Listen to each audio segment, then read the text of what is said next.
네가 맞을 짓을 했으니 맞았겠지. 그 말 한마디가 내 뺨에 남은 얼얼한 통증보다 더 아팠다. 방금 전까지 나를 향해 불꽃처럼 타오르던 시어머니의 분노는 이미 내 기억 속에서 희미해지고 있었다. 하지만 평생을 내 편일 거라 믿었던 남편의 차가운 목소리는 칼날처럼 선명하게 내 심장을 난도질했다. 그는 거실 한가운데 쓰러져 있는 나를 벌레 보듯 내려다보며 아무렇지 않게 말했다. 그가 나를 일으켜 세워줄 것이라 기대했던 내 어리석음이 산산조각 나는 순간이었다. 그날 이후 나는 그 집에서 완전히 혼자가 되었다. 모든 것이 무너진 그 자리에서 나는 비로소 내 삶을 되돌아보기 시작했다. 나는 윤서하. 올해 나이 43이다.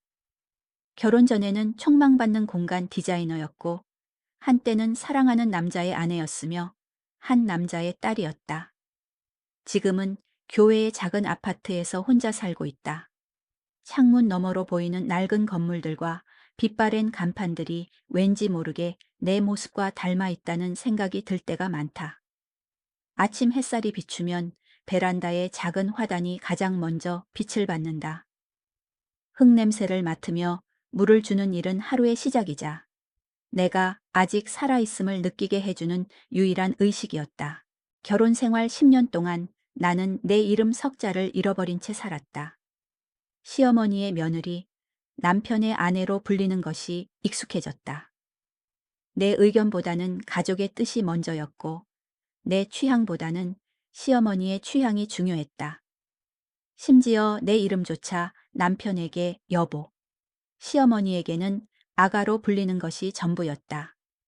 가끔씩 거울 속의 낯선 여자를 보며 저 사람이 정말 나인지 되물을 때가 있었다. 거울 속의 나는 항상 무언가 부족한 사람처럼 불안하고 초조해 보였다. 나의 어린 시절은 늘 그림자 속에 있었다. 아버지는 내가 태어나기도 전에 돌아가셨다고 했다. 어머니는 평생을 식당 주방에서 일하며 나를 홀로 키우셨다. 언제나 검소하셨고 한없이 사랑을 주셨지만 그 사랑에는 늘 죄책감이 서려 있었다. 남들처럼 아버지와 함께 소풍을 가거나 운동회에 참여하는 날이면 나는 어머니에게서 알 수 없는 슬픔을 잃곤 했다. 괜찮다. 엄마가 있으니 괜찮아. 그렇게 되뇌며 자랐지만 내 마음속에는 늘 온전한 가족에 대한 갈망이 있었다. 그래서 나는 민준 씨를 만났을 때 그가 하늘이 보내준 선물이라고 생각했다. 처음부터 그는 다른 남자들과 달랐다. 내게 비싼 선물을 사주거나 화려한 말로 치장하는 대신 늘 어머니의 안부를 먼저 물었다. 퇴근길에 우리 집에 들를 때면 그의 손에는 늘 어머니가 좋아하는 파탄금 빵이나 몸에 좋다는 한약이 들려 있었다. 어머님, 환절기라 기침이 심하시다고 해서요. 수줍게 웃으며 건네는 그의 모습에 나는 마음속 깊은 곳까지 따뜻해지는 것을 느꼈다. 그에게서 나는 단순히 나를 사랑하는 것이 아니라 나의 뿌리이자 전부인 어머니까지도 아껴주는 진심을 보았다. 이 사람이라면 평생을 함께할 수 있겠다. 나는 그렇게 확신했다. 결혼 준비는 꿈결처럼 달콤했다. 민준 씨는 내 의견을 존중해 주었고 그의 어머니는 상견례 자리에서 내 손을 잡고 아가, 이제부터 내가 네 친정 엄마가 되어줄게 라고 말씀하셨다. 어머니는 눈물을 훔치셨고 나는 이제야 온전한 가족의 품에 안기는 것 같아 행복에 겨워했다. 시어머니는 어머니에게 사돈, 정말 고생 많으셨어요. 이제 걱정 마시고 아들 하나 더 생겼다고 생각하세요. 라고 말씀하시며 어머니의 거친 손을 따뜻하게 감싸주었다. 그 순간 나는 평생 이분들을 내 부모처럼 모시고 살겠다고 다짐했다. 신혼의 당금은 꿀처럼 달콤했다. 남편은 퇴근길에 늘 내가 좋아하는 케이크를 사왔고 주말이면 청소와 빨래를 도맡아 했다. 시어머니는 우리를 바로 옆 동아파트에 살게 하셨지만 그때만 해도 나는 그저 가까이서 서로 의지하며 살라는 뜻이라고만 생각했다. 어떠니 아가? 여기서 살면 엄마도 덜 외롭고 너희들도 무슨 일 있으면 바로 올 수 있고 좋지? 해맑게 웃으며 말하는 시어머니의 얼굴에서 나는 한치의 의심도 하지 못했다. 하지만 그 평화는 그리 오래가지 못했다. 이사를 하던 날부터 시어머니는 우리 집을 당신의 집처럼 드나드셨다.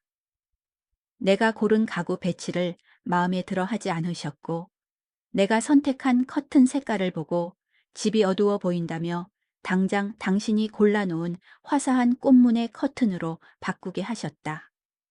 처음에는 그저 살림을 가르쳐 주시려는 따뜻한 마음이겠지라고 생각했다. 하지만 그녀의 간섭은 점점 더 노골적으로 변해갔다. 하루는 내가 출근하고 없는 낮 시간에 시어머니가 우리 집에 들어와 냉장고를 정리하셨다. 내가 건강을 생각해 사다 놓은 유기농 채소와 비싼 과일들은 쓰레기통에 버려져 있었고, 냉장고는 시어머니가 시장에서 사오신 정체모를 검은 비닐봉지들로 가득 차 있었다. 그녀의 간섭은 부엌에만 머무르지 않았다. 퇴근하고 돌아오니 내 옷장이 완전히 뒤집어져 있었다.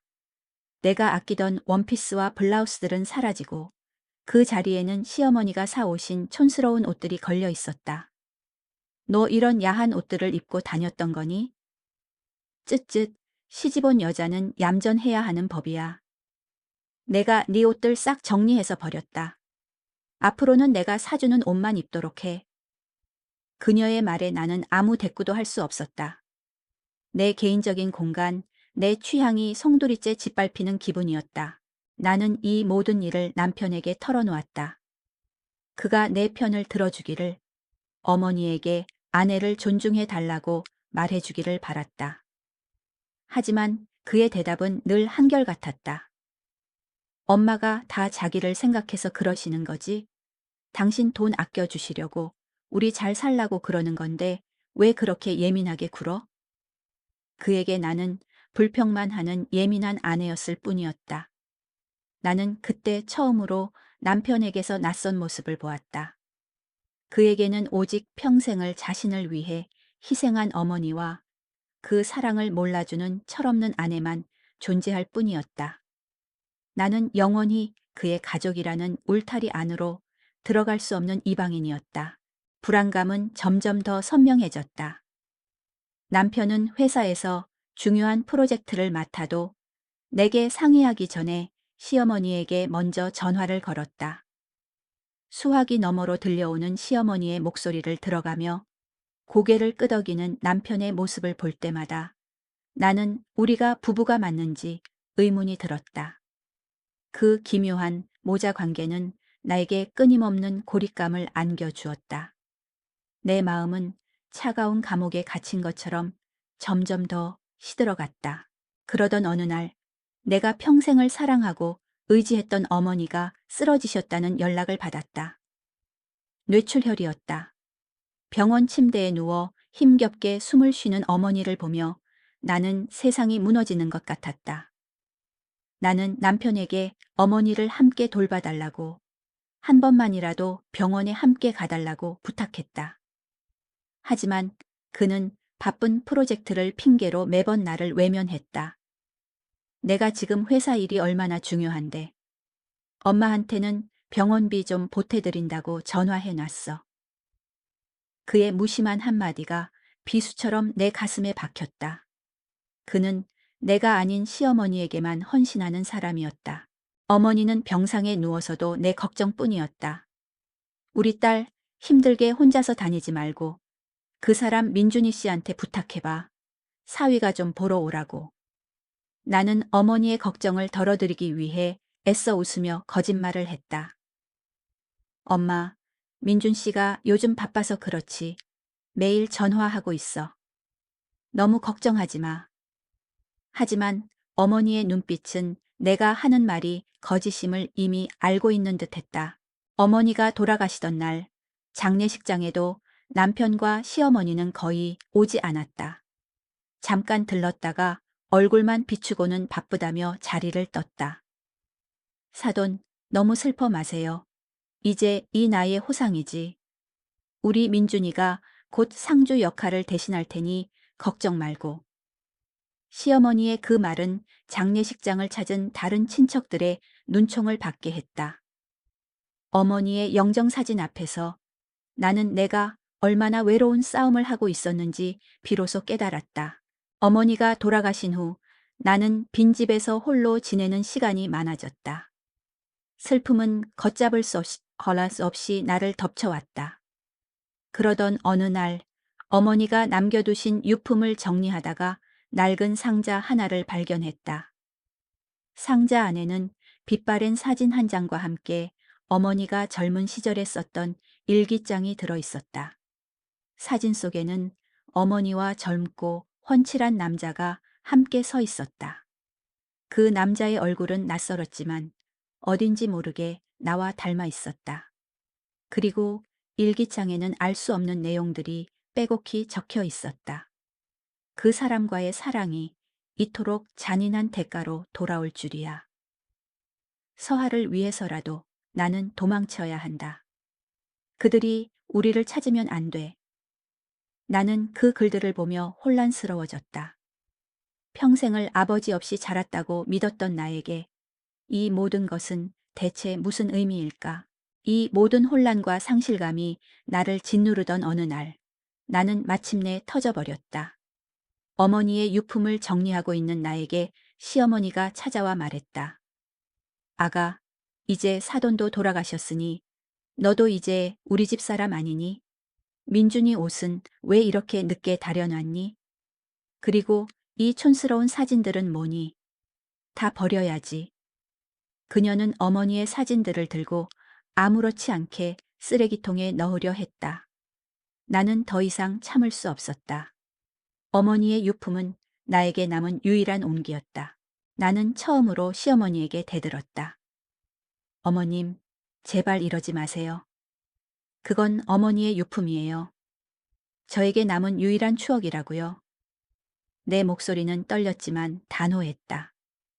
내 말을 들은 시어머니의 얼굴은 순식간에 차갑게 굳었다. 뭐, 지금 네가 나한테 말대꾸를 하는 거니? 하긴 근본 없는 집에서 자라서 뭘 보고 배웠겠니? 시어머니는 내 뺨을 사정없이 때렸다. 이래서 부모 없는 것들은 안 된다는 거야. 어미를 잃으니 아주 눈에 뵈는 게 없지? 그때였다. 현관문이 열리고 남편이 들어왔다. 나는 그가 나를 도와줄 것이라 믿었다. 하지만 그는 분노로 손을 떨고 있는 어머니와 뺨에 손자국이 선명하게 남은 나를 번갈아 보고는 한치의 망설임도 없이 어머니의 손을 잡고 말했다. 엄마, 괜찮으세요? 손은 괜찮으시고요. 그리고는 나를 향해 싸늘하게 말했다. 네가 맞을 짓을 했으니 맞았겠지. 그날 밤 나는 남편과 시어머니의 목소리를 뒤로하고 집을 나섰다. 텅 빈 밤거리를 걷는 내 발걸음은 불안했지만 더 이상 그 집으로 돌아가고 싶지 않았다. 나는 어디로 가야 할지 몰랐다. 하지만 한 가지 분명한 사실은 더 이상 다른 사람의 삶을 사는 것이 아니라 나 자신으로서 살아야 한다는 깨달음이었다. 어머니가 남겨주신 일기장과 사진, 그것이 내게 남은 유일한 희망이었다. 나는 그 희망의 끈을 붙잡고 캄캄한 어둠 속으로 걸어 들어갔다. 베란다 화단에 매달린 빗방울을 보며 나는 커피를 홀짝였다. 씁쓸한 맛이 목구멍을 타고 흘러내렸다. 쓴맛에 익숙해진 지는 오래되었다. 아마도 내 인생의 모든 맛이 씁쓸함으로 수렴되던 그 결혼 생활 이후부터였을 것이다. 민준 씨와의 만남, 그리고 결혼이라는 이름으로 시작된 나의 행복은 마치 한여름 밤의 꿈처럼 달콤했지만 그만큼 짧고 허무했다. 그리고 그 꿈은 결국 깨어나 보니 지독한 악몽이었다는 사실을 깨닫게 했다. 그때는 정말 사랑이었다고 믿었다. 대학 졸업 후 막 사회생활을 시작했을 무렵 나는 패기와 열정으로 가득 차 있었다. 작은 인테리어 사무실에서 디자이너의 꿈을 키우고 있었다. 매일 밤 야근에 지쳐 겨우 몸을 이끌고 집에 돌아오면 어머니는 늘 따뜻한 국밥 한 그릇을 차려놓고 나를 기다리셨다. 평생을 혼자 저를 키우시느라 굽은 허리와 거칠어진 손을 볼 때마다 나는 빨리 성공해서 어머니를 편안하게 해드려야겠다고 다짐했다. 그런 내게 민준 씨는 가뭄의 단비처럼 나타났다. 그는 내가 일하던 사무실의 클라이언트 회사에 다니는 사람이었다. 처음 만난 날 그는 내게 윤서하 씨, 어머니는 편찮으신 데는 없으시고요? 라고 물었다. 내 직업이나 취미를 묻는 다른 사람들과 달리 그는 늘 어머니의 안부를 먼저 물었다. 그의 다정함은 결코 가볍지 않았다. 퇴근길에 우리 집에 들를 때면 그의 손에는 늘 어머니가 좋아하는 약과나 따뜻한 쌍화차가 들려 있었다. 어머님이 밤에 기침을 좀 하신다고 하셔서요. 제가 어릴 때 저희 어머니가 꼭 끓여주시던 겁니다. 라며 수줍게 내미는 그 모습에 나는 세상의 모든 온기를 선물 받은 기분이었다. 정작 내 손에는 흔한 꽃 한 송이 없어도 나는 그 마음이 더없이 소중하고 좋았다. 그의 다정함은 어머니에게도 깊은 감동을 주었다. 하루는 어머니가 절뚝거리면서도 애써 괜찮은 척 하시는 것을 민준 씨는 놓치지 않았다. 어머님, 제가 모셔야죠. 그는 기어이 유명하다는 한 의원을 수소문해 예약까지 마쳤다. 그는 어머니를 모시고 병원에 다녀온 뒤 약까지 지어 손에 들려드렸다. 그리고 며칠 뒤 그는 현관에 놓인 어머니의 낡은 구두를 본 모양이었다. 뒤축이 다 닳고 가죽이 해져 금방이라도 비가 셀 것 같은 구두였다. 그는 아무 말 없이 다음 날 백화점에 들러 가장 부드러운 가죽으로 만들어진 편한 신발을 사들고 왔다. 그리고는 현관에 쪼그리고 앉아 괜찮다며 손살에 치는 어머니의 발에 직접 신겨주었다. 어떠세요? 어머님 발에 잘 맞으세요? 이제 이거 신고 편하게 다니세요. 어쩔 줄 몰라 하는 어머니의 발을 조심스럽게 주무르던 그 사람의 넓은 등을 나는 아직도 잊을 수가 없다. 나를 향한 화려한 선물보다 내 뿌리이자 전부인 어머니를 먼저 귀하게 여겨주는 그 마음 하나만으로도 나는 이 사람이라면 평생을 함께할 수 있겠다고 생각했다. 나는 그 순간 깨달았다. 이 남자는 단순히 나를 사랑하는 것이 아니라 나의 모든 것, 나의 역사와 나의 뿌리까지도 사랑해주는 사람이구나. 평생을 아버지의 부재 속에서 외롭게 버텨온 나와 우리 어머니에게 이 남자는 선물이고 구원이었다. 그의 어머니, 즉 훗날 내 숨통을 조르게 될 시어머니. 역시 처음부터 나를 따뜻하게 대해 주셨다. 상견례 자리에서 내 손을 꼭 잡고 말씀하셨다. 아가, 그동안 엄마랑 둘이 사느라 고생 많았다. 이제부터는 내가 네 엄마가 되어줄게. 우리 아들만 아들 삼지 말고 나도 친정 엄마처럼 대해다오. 그 말에 우리 어머니는 기어이 눈물을 훔치셨고 나는 세상 모든 것을 가진 기분이었다. 아버지 없이 자란 나에게 드디어 가족이라는 온전한 울타리가 생기는 것만 같았다. 결혼 준비는 꿈처럼 흘러갔다.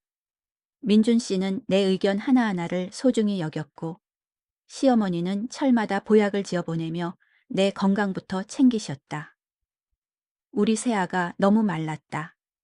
결혼해서 애 낳고 살려면 체력이 제일이야.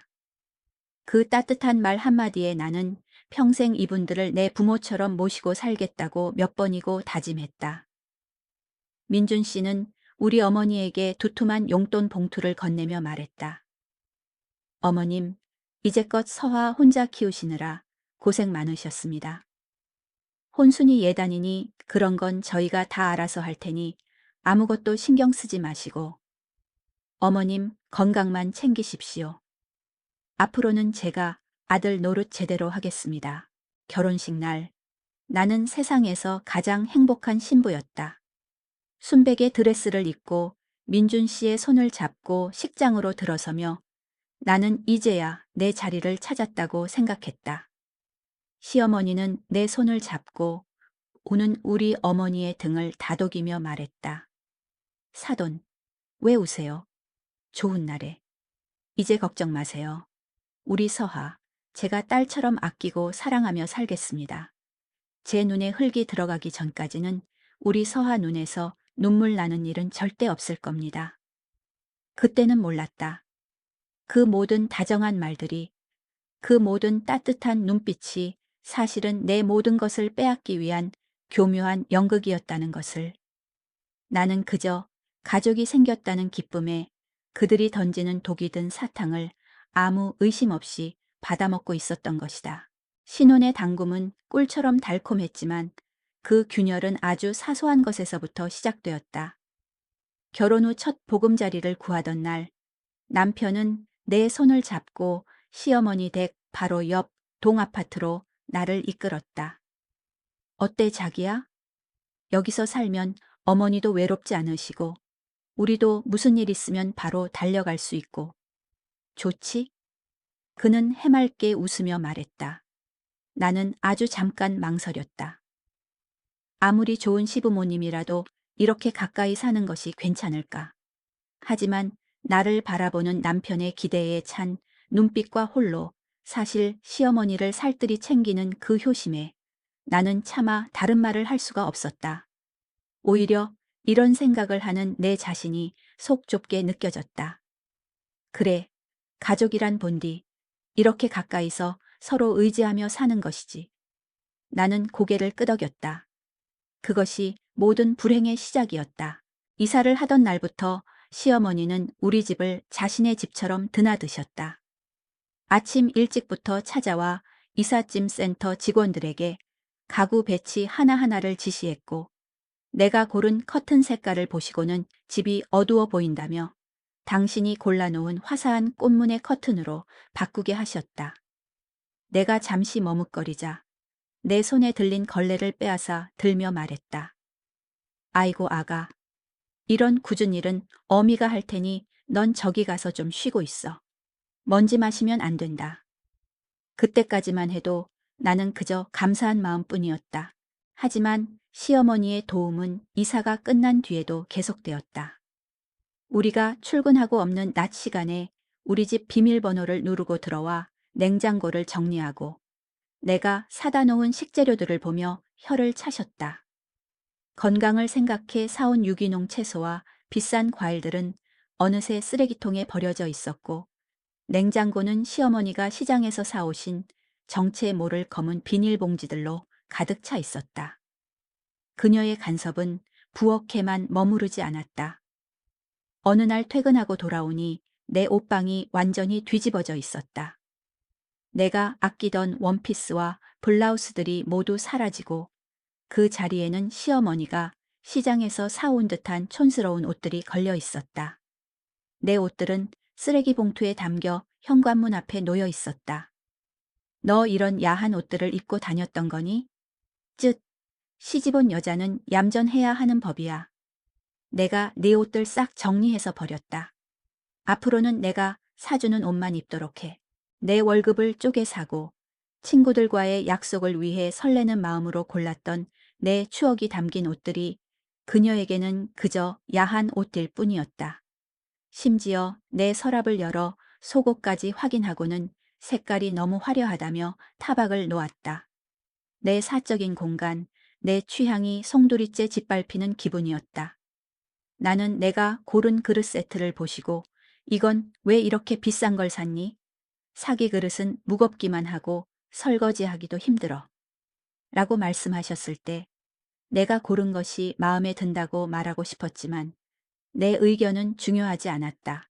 그날 밤 나는 남편에게 서운한 마음을 털어놓았다. 여보, 우리 이제 부부잖아요. 그런데 아주 사소한 일까지 어머님께 여쭤보지 않고 우리들이 먼저 상의하고 결정하면 안 될까요? 내 말이 끝나자 남편의 얼굴에서 미소가 사라졌다. 그는 들고 있던 숟가락을 탁 소리가 나게 내려놓고는 나를 이해할 수 없다는 표정으로 바라보았다. 자기 지금 무슨 소리를 하는 거야? 엄마한테 여쭤보는 게 뭐가 어때서? 우리 엄마가 평생 나 하나 보고 살아오신 분이야. 내가 어릴 때부터 사업하다 실패하고 온갖 굳은 일을 다 겪을 때마다 우리 엄마의 지혜가 아니었으면 난 지금 이 자리에 있지도 못해. 그는 갑자기 과거 이야기를 늘어놓기 시작했다. 내가 알지도 못하는 그의 옛 친구들 이름을 거론하며 어머니의 조언 덕분에 사기를 피할 수 있었다는 둥. 어머니가 골라준 주식이 대박이 났다는 둥. 끝도 없는 성공 신화를 읊었다. 엄마는 우리보다 인생 경험이 몇십 년은 많으신 분이야. 그분 눈에는 우리가 보지 못하는 것까지 다 보인다고. 엄마한테 여쭤보고 결정하면 실패할 일이 없잖아. 당신 옷이며 뭐며 엄마가 대신 골라주시는 것도 다 당신 돈 아껴주려고. 우리 잘 살려고 그러시는 거잖아. 그걸 몰라? 그의 목소리는 점점 커졌고 그의 눈빛은 나를 나무라고 있었다. 당신은 우리 엄마가 베푸는 사랑을 왜 그렇게 삐딱하게만 받아들여? 다 자기를 위해서 그러시는 건데 왜 그렇게 예민하게 굴어? 나는 할 말을 잃었다. 단순한 의견 제시가 어느새 시어머니를 향한 공격이자 배은망덕한 며느리의 투정으로 변해 있었다. 그는 내 마음을 헤아리려는 노력조차 하지 않았다. 그에게는 오직 자신을 위해 평생 희생한 어머니와 그 사랑을 몰라주는 예민한 아내만 존재할 뿐이었다. 나는 영원히 그의 가족이라는 울타리 안으로 들어갈 수 없는 이방인이었다. 그날 이후 나는 침묵하는 것을 선택했다. 남편과 시어머니의 간섭과 비난에 맞서봤자 돌아오는 것은 싸늘한 시선과 상처뿐이라는 것을 깨달았기 때문이었다. 침묵은 내 유일한 방어 수단이자 내 영혼을 갉아먹는 독이었다. 나는 그 집에서 유령처럼 살았다. 남편의 얼굴을 마주하는 것이 두려웠고 시어머니의 목소리가 들리는 것만 같아 온몸의 신경이 곤두섰다. 사랑과 행복으로 가득 찼던 신혼집은 이제 차가운 감옥이 되어버렸다. 그러던 어느 날 어머니가 쓰러지셨다는 연락을 받았다. 그때서야 나는 모든 것이 얼마나 더덥고 허망했는지 깨달았다. 어머니가 병상에 계실 때 나는 남편에게 어머니를 함께 돌봐달라고 한 번만이라도 병원에 함께 가달라고 부탁했지만 그는 바쁜 프로젝트를 핑계로 매번 나를 외면했다. 그의 무심한 한마디는 비수처럼 내 가슴에 박혔다. 어머니는 결국 돌아가셨고 나는 홀로 남겨졌다. 어머니의 유품을 정리하다 발견한 낡은 상자와 일기장은 나에게 묻혀있던 과거의 비밀을 조금씩 드러내기 시작했다. 그리고 그 비밀의 실체를 알기도 전에 나는 시어머니의 폭력과 남편의 외면 속에 완전히 무너져 내렸다. 모든 것이 끝이라고 생각했던 순간 나는 오히려 다시 시작해야 할 이유를 찾았다. 어머니의 장례식이 끝나고 며칠 뒤 나는 남편과 시어머니의 목소리를 뒤로하고 무작정 집을 나왔다. 갈 곳은 없었다. 그저 낯선 사람들의 온기가 그리웠다. 나는 어머니가 평생을 일하시던 작은 식당으로 향했다. 식당은 텅 비어 있었다. 어머니의 거친 손길이 닿았던 식탁과 의자들이 덩그러니 놓여 있었다. 그 자리에 앉아 나는 하염없이 눈물을 흘렸다. 평생을 나를 위해 헌신하셨던 어머니의 삶이 이토록 초라한 공간에 갇혀 있었다는 사실에 가슴이 미어졌다. 그때 식당 문이 열리고 낡은 상자 하나를 들고 온 식당 주인 아주머니가 내게 다가왔다. 서하야, 네 엄마가 이거 내게 꼭 전해주라고 했어. 돌아가시기 전에. 아주머니는 상자를 내게 건네며 조용히 자리를 비켜주었다. 상자 안에는 어머니가 젊은 시절에 썼던 일기장과 빛바랜 사진 한 장이 들어있었다. 사진 속에는 어머니와 젊고 훤칠한 남자가 함께 서 있었다. 그 남자의 얼굴은 낯설었지만 어딘지 모르게 나와 닮아 있었다. 그리고 일기장에는 알 수 없는 내용들이 빼곡히 적혀 있었다. 그 사람과의 사랑이 이토록 잔인한 대가로 돌아올 줄이야. 서하를 위해서라도 나는 도망쳐야 한다. 그들이 우리를 찾으면 안 돼. 나는 그 글들을 보며 혼란스러워졌다. 평생을 아버지 없이 자랐다고 믿었던 나에게 이 모든 것은 대체 무슨 의미일까? 어머니는 돌아가시기 전 나에게 이 상자를 전해달라며 식당 주인 아주머니에게 맡기셨던 것이다. 어머니는 내가 이 상자를 보게 될 때쯤이면 이미 이 세상 사람이 아닐 것이라는 것을 알고 계셨을까? 나는 상자를 품에 안고 정처 없이 걸었다. 어디로 가야 할지, 무엇을 해야 할지 알 수 없었다. 그저 어머니가 남겨주신 이 상자가 내게 남은 유일한 희망이라는 사실만이 나를 움직이게 했다. 그날 밤 나는 남편에게 이혼을 요구했다. 더 이상 당신과 함께 살 수 없어. 당신 어머니의 며느리로, 당신의 아내로 사는 것이 이제는 너무 힘들어. 내 말에 남편은 어이없다는 듯 웃었다. 뭐? 지금 무슨 소리를 하는 거야? 우리 엄마가 그렇게 잘해주시는데 너는 왜 그렇게 불만만 가득한 거야? 이 모든 게 다 너를 위한 건데. 그는 여전히 나의 아픔을 이해하지 못했다. 그의 눈에는 오직 자신을 위해 희생한 어머니와 그 사랑을 몰라주는 철없는 아내만 존재할 뿐이었다. 나는 더 이상 그에게 어떤 기대도 하지 않기로 했다. 나는 이혼 소송을 준비하기 시작했다. 변호사를 찾아가 상담을 하고 그동안 내가 겪었던 모든 일들을 기록했다. 시어머니의 노골적인 간섭과 폭언, 남편의 무관심과 외면, 그리고 어머니의 유품을 훼손했던 일까지. 하지만 증거가 부족했다. 남편과 시어머니의 행위는 교묘하고 은밀했다. 녹음 파일이나 사진 같은 명확한 증거가 없이는 이혼 소송이 쉽지 않을 것이라는 변호사의 말에 나는 좌절했다. 그러던 어느 날 나는 우연히 남편의 휴대폰에서 녹음 파일을 발견했다. 파일의 제목은 어머님과의 대화였다.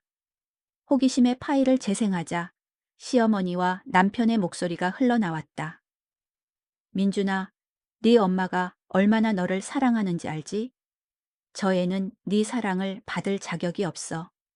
네 옆에 있는 것만으로도 영광이라고 생각해야지.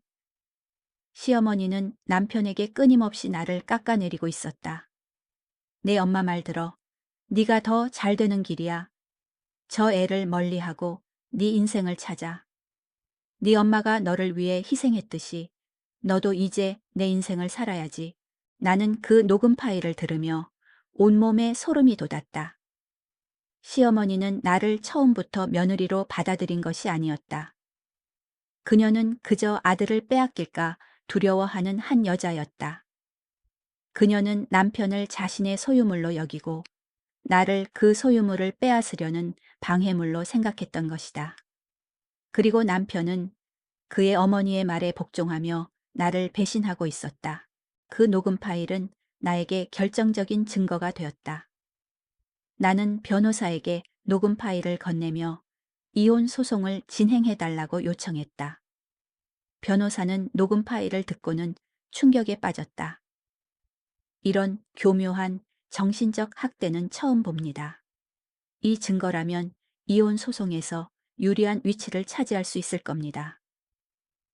나는 변호사의 말에 안도하면서도 한편으로는 슬픔에 잠겼다. 내가 사랑했던 남편이 나를 이토록 잔인하게 배신했다는 사실이 너무나도 아팠다. 나는 이혼 소송이 진행되는 동안 어머니가 남겨주신 일기장을 매일 밤 읽었다. 일기장에는 어머니의 젊은 시절 이야기가 담겨 있었다. 어머니는 한 남자를 만나 사랑에 빠졌다. 그는 유서 깊은 재벌가의 외아들이었다. 두 사람의 사랑은 집안의 극심한 반대에 부딪혔다. 어머니가 나를 임신하자 남자의 가족은 어머니를 매몰차게 내쫓았다. 네가 감히 우리 집안의 씨를 품다니. 당장 그 아이를 없애지 않으면 너희 둘 다 가만두지 않겠다. 어머니는 나를 지키기 위해 도망쳤다. 어머니는 내가 태어나자 아버지가 남겨주신 유일한 유품인 낡은 포대기 하나만을 가지고 그 집을 떠났다. 어머니는 아버지에게 우리가 사고로 죽었다고 거짓말을 했다고 한다. 아빠가 너를 찾으면 안 돼. 그들이 우리를 해칠 거야. 나는 그 글들을 보며 눈물을 흘렸다. 평생을 아버지 없이 자랐다고 믿었던 내게 이 모든 것은 충격적인 사실이었다. 아버지는 나를 버린 것이 아니라 어머니가 나를 지키기 위해 떠나왔던 것이었다. 나는 어머니의 일기장과 사진을 가지고 다시 변호사를 찾아갔다. 이게 제 아버지와 어머니에 대한 이야기입니다. 제 아버지의 가족이 어머니를 위협해서 저희를 헤어지게 만든 것 같습니다. 변호사는 일기장과 사진을 보며 놀라워했다. 이게 사실이라면 저희가 이혼 소송뿐만 아니라 친부모 찾기 소송도 진행할 수 있을 것 같습니다. 그리고 아버지의 가족이 지금도 살아계시다면 저희가 도움을 받을 수도 있을 겁니다. 나는 변호사의 말에 희망을 품었다. 나는 더 이상 혼자가 아니었다. 내게는 아버지가 남겨주신 희망의 끈이 있었다. 나는 이혼 소송과 함께 친부모 찾기 소송을 진행하기로 했다. 나의 아버지가 누구인지, 왜 어머니를 떠나야만 했는지 이 모든 비밀을 밝혀내고 싶었다. 그리고 그 비밀의 끝에서 나는 나 자신을 찾고 싶었다. 이혼 소송이 진행되는 동안 나는 어머니가 남겨주신 작은 아파트에서 혼자 지냈다. 처음에는 불안하고 외로웠지만 점차 익숙해졌다. 나는 아침마다 베란다 화단에 물을 주며 어머니가 좋아하셨던 찻잔에 커피를 내려 마셨다. 그리고 어머니의 일기장을 읽으며 어머니의 젊은 시절을 상상했다. 어머니는 나를 지키기 위해 모든 것을 포기하고 도망쳤다. 나는 그런 어머니의 강인함을 담고 싶었다. 어느 날 나는 어머니의 일기장 마지막 페이지에서 작은 메모를 발견했다. 서하야, 혹시라도 아빠를 찾게 된다면 이 편지를 전해주렴. 그리고 꼭 행복하게 살아. 엄마는 너를 정말 사랑했단다. 나는 어머니의 글씨를 보며 또다시 눈물을 흘렸다. 어머니는 마지막까지 나를 걱정하고 사랑하셨던 것이다. 나는 어머니의 사랑과 희생을 헛되이 하지 않기로 다짐했다. 나는 이제 더 이상 누군가의 며느리도 누군가의 아내도 아니었다. 나는 나 자신, 윤서하로 살아가기로 했다. 그리고 그 첫걸음으로 나는 어머니의 유품을 가지고 아버지의 흔적을 찾아 나서기로 결심했다.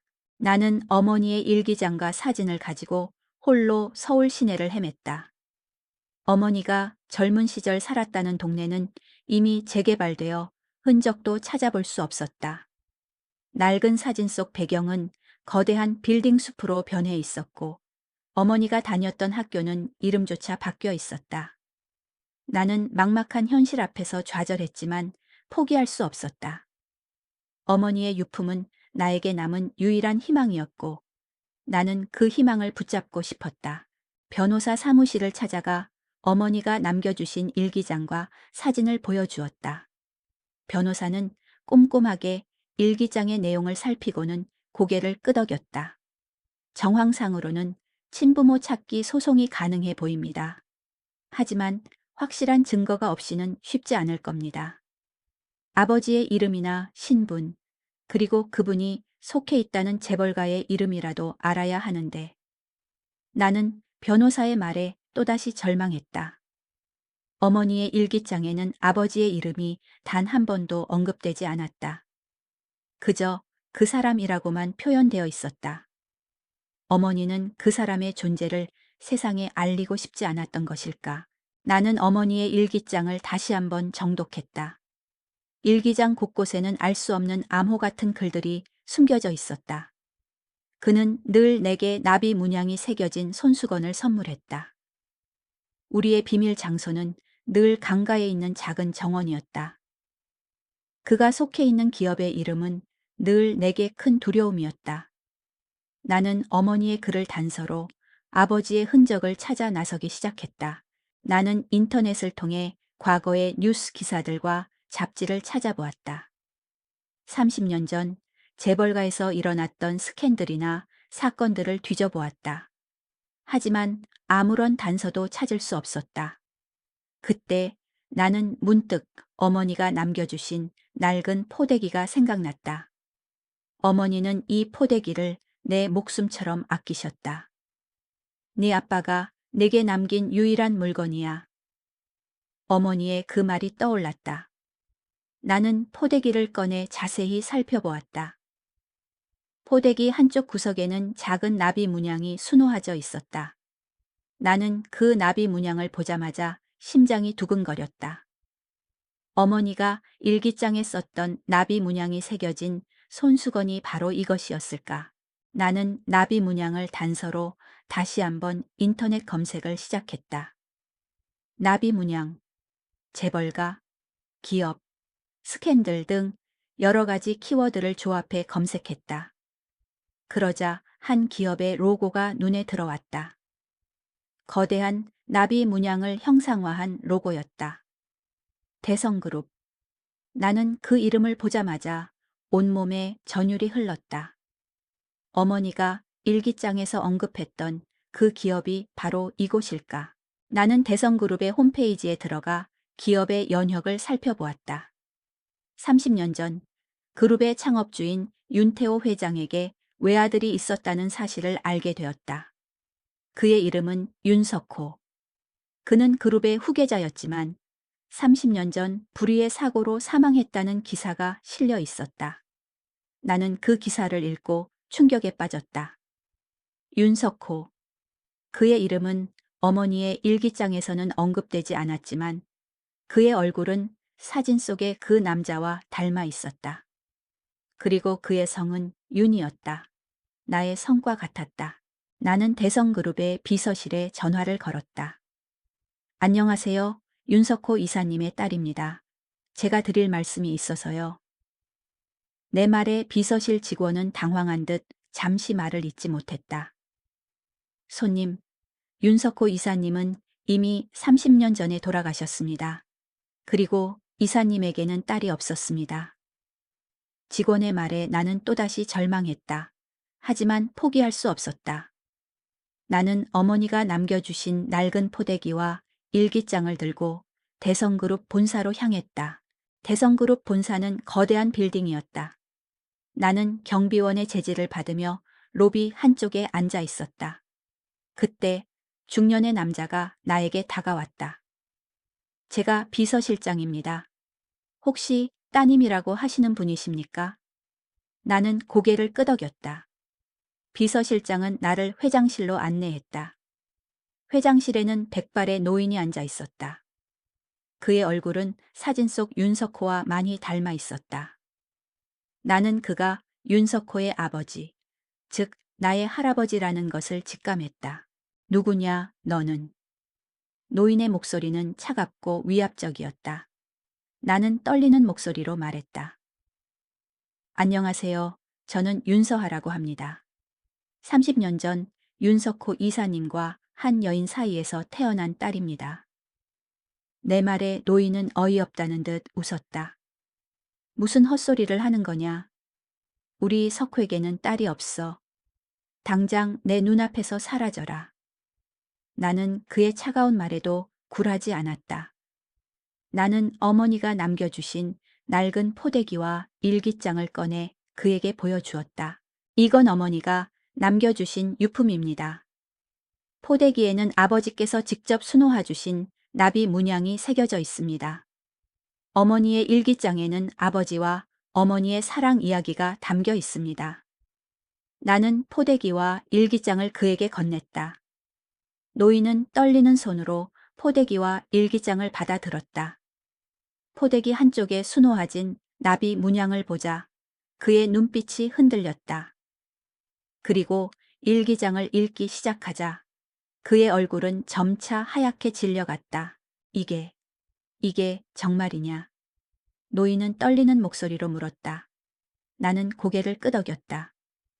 어머니는 저를 지키기 위해 아버지와 헤어지셨습니다. 아버지가 돌아가셨다는 소식을 듣고도 저를 지키기 위해 나타날 수 없으셨습니다.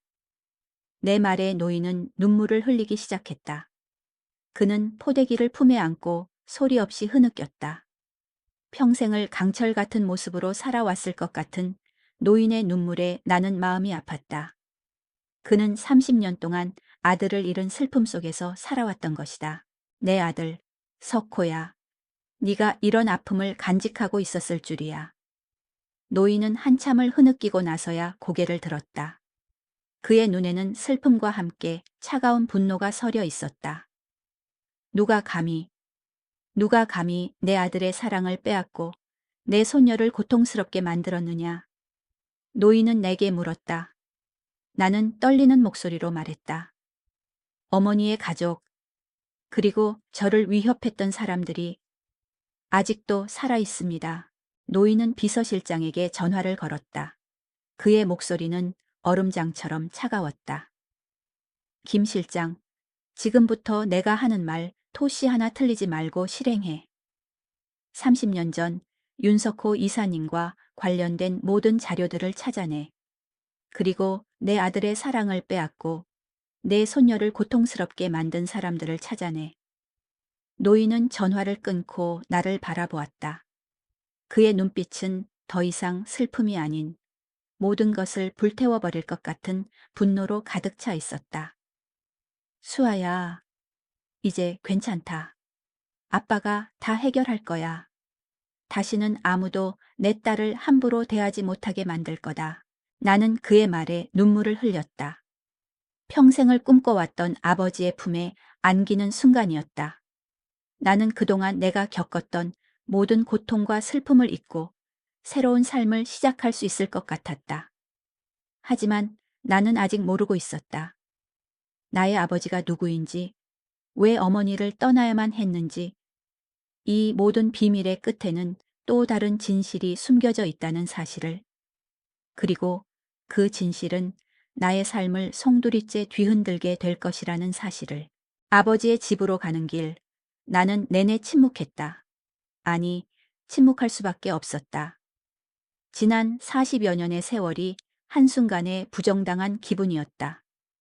평생을 아버지의 부재 속에서 고통받았다고 생각했는데 사실은 나를 지키기 위해 어머니가 모든 것을 감당하고 떠나왔다는 사실이 믿기지 않았다. 그리고 내 친아버지가 한국에서 손꼽히는 대기업의 회장이라는 사실은 마치 꾸며낸 이야기처럼 비현실적으로 느껴졌다. 대문 앞에 도착했을 때 나는 내가 살아온 세상과 전혀 다른 세상에 와 있다는 것을 실감했다.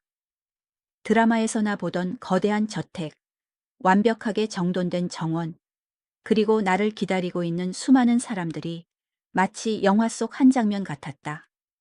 비서실장은 나를 가장 크고 화려한 방으로 안내했다. 방 안에는 이미 내 몸에 꼭 맞는 새 옷들이 가득 채워져 있었다. 아버지는 의사를 불러 내 몸의 상처부터 치료하게 했다. 의사가 내 뺨에 남은 멍 자국에 약을 바르는 동안 아버지는 차마 그 모습을 보지 못하고 고개를 돌린 채 주먹을 꽉 쥐고 있었다. 그 떨리는 어깨를 보며 나는 30년의 세월을 뛰어넘는 부성애를 느꼈다. 수하야, 이 방은 내가 태어나기 전부터 내가 너를 위해 꾸며놓은 방이란다. 언젠가 우리 딸을 찾으면 이 방의 주인으로 맞이하겠다고 매일 밤 기도했어. 아버지의 말에 나는 눈물을 흘렸다. 방 한쪽에는 내가 어릴 때 가지고 놀았을 법한 인형들과 동화책들이 새 것처럼 보관되어 있었다. 아버지는 매일 밤 이 방에 들어와 주인을 알 수 없는 내 물건들을 닦고 또 닦으며 나를 그리워했던 것이다. 나는 아버지의 깊고 슬픈 눈빛 속에서 평생을 나를 찾아 헤매던 한 남자의 절절한 마음을 읽었다. 그는 나를 버린 것이 아니라 나를 잃어버린 것이었다. 비단처럼 부드러운 잠옷으로 갈아입고 거울 앞에 섰다. 거울 속에는 낯선 여자가 서 있었다. 목에는 끔찍한 폭행의 흔적이 남아 있었지만 그녀가 입고 있는 옷은 내가 평생 만져볼 수도 없었던 고급스러운 것이었다. 이 모든 것이 꿈만 같았다. 하지만 내 뺨에 남은 멍 자국과 목에 선명하게 남아있는 손자국은 이 모든 것이 현실이라는 것을 말해주고 있었다. 나는 거울 속의 낯선 여자에게 말했다. 이젠 괜찮아. 이제 너는 혼자가 아니야. 나는 며칠 동안 아버지의 집에서 지내며 그동안 잃어버렸던 나 자신을 되찾는 시간을 가졌다. 아버지는 내게 어머니의 이야기를 들려주셨다. 아버지는 어머니와 결혼을 약속했지만 할아버지의 반대에 부딪혀 어려움을 겪었다고 한다. 할아버지는 어머니에게 아이를 낳으면 당장 없애버리겠다고 협박했고 아버지가 출장을 간 사이 어머니는 나를 데리고 홀로 도망쳤던 것이다. 아버지는 출장에서 돌아와 우리가 사고로 죽었다는 소식을 듣고 절망에 빠졌다고 한다. 그 후 아버지는 평생을 나를 찾아 헤맸지만 어머니가 남겨주신 단서가 없어 찾을 수 없었다고 한다. 나는 너를 버린 게 아니야. 나는 너를 잃어버린 거다. 평생을 너를 찾아 헤맸어. 이 사진 한 장으로 30년을 버텼다. 제발 어디선가 숨만 쉬고 있어 달라고 매일 밤 기도했어. 아버지는 낡고 해진 지갑에서 아기 사진 한 장을 꺼내 보여주셨다. 포대기에 쌓여 잠든 바로 나의 모습이었다. 그 사진 한 장으로 30년을 버텨온 아버지의 절절한 마음에 나는 다시 한번 눈물을 흘렸다. 나는 아버지의 품에 안겨 어린아이처럼 울었다. 그동안 내가 겪었던 모든 고통과 슬픔이 한순간에 눈 녹듯 사라지는 것 같았다. 그때 아버지의 휴대폰이 울렸다. 발신자는 이민준이라고 떴다. 아버지의 표정은 순식간에 차갑게 굳어졌다. 이민준? 누구냐? 아버지는 나에게 물었다. 나는 떨리는 목소리로 말했다. 저의 남편입니다.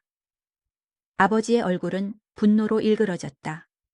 그는 잠시 망설이더니 전화를 받았다. 여보세요. 아버지의 목소리는 얼음장처럼 차가웠다. 수화기 너머로 들려오는 민준의 다급하고 절박한 목소리가 들려왔다. 회장님, 윤서하. 제 아내를 돌려보내 주십시오. 제발. 제가 잘못했습니다. 아버지의 입가에 싸늘한 미소가 번졌다. 이민준 씨, 나는 자네의 아내를 납치한 것이 아니네. 내 딸을 데려온 것뿐이야. 그리고 자네는 내 딸에게 무슨 짓을 했는지 나는 이미 다 알고 있네. 내 딸의 몸에 감히 누가 이런 짓을 했는지 나는 절대 용서하지 않을 거야. 아버지는 전화를 끊고 나를 바라보았다. 그의 눈빛은 더 이상 슬픔이 아닌 모든 것을 불태워버릴 것 같은 분노로 가득 차 있었다. 수아야, 이제 괜찮다. 아빠가 다 해결할 거야. 다시는 아무도 내 딸을 함부로 대하지 못하게 만들 거다.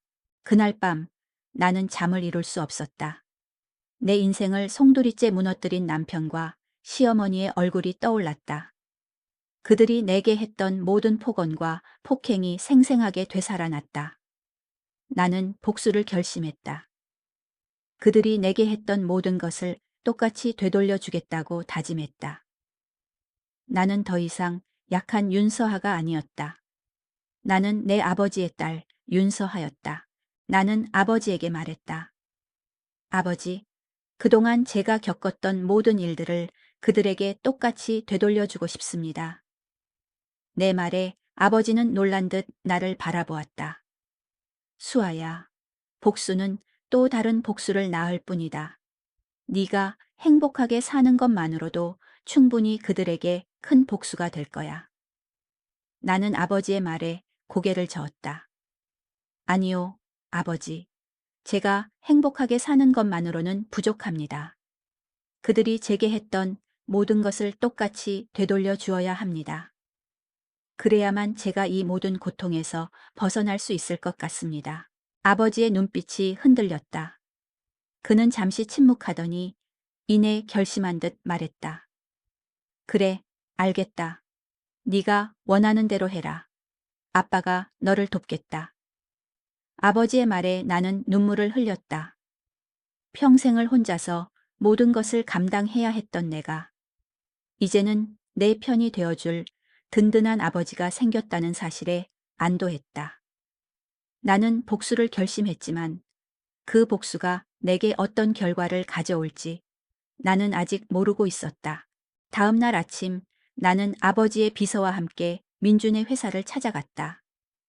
민준의 회사는 우리 집과 마찬가지로 낡은 건물에 위치해 있었다. 회사의 이름은 이민준 인테리어. 나는 그 이름을 보자 과거의 기억이 떠올랐다. 민준은 늘 자신의 회사를 자랑스러워했다. 자기야, 나는 언젠가 이 회사를 크게 키워서 당신에게 세상에서 가장 멋진 집을 지어줄 거야. 그의 말은 모두 거짓이었다. 비서는 내게 말했다.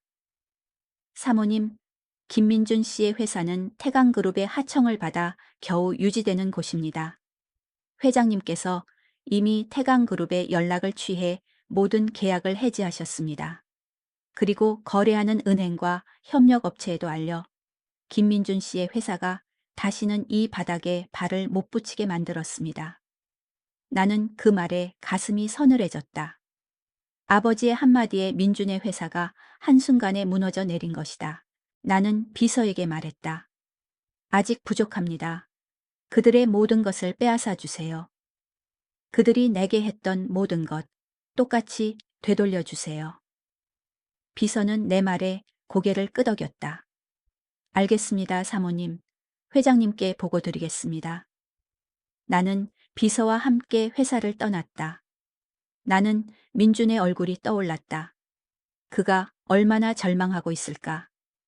하지만 그의 절망보다 내가 겪었던 고통이 더 컸다는 사실을 나는 잊지 않기로 했다. 며칠 뒤 남편 민준 씨는 자신의 사무실에서 지옥을 맛보고 있었다. 그의 작은 인테리어 회사는 태강그룹의 하청을 받아 겨우 유지되는 곳이었다. 그런데 갑자기 태강건설로부터 모든 계약을 해제한다는 내용의 팩스 한 장이 날아왔다. 뒤이어 주거래 은행에서는 대출금 전액을 즉시 상환하라고 독촉 전화가 빗발쳤다. 불과 몇 시간 만에 그의 인생과 자부심이 담긴 회사는 공중분해되어 버렸다.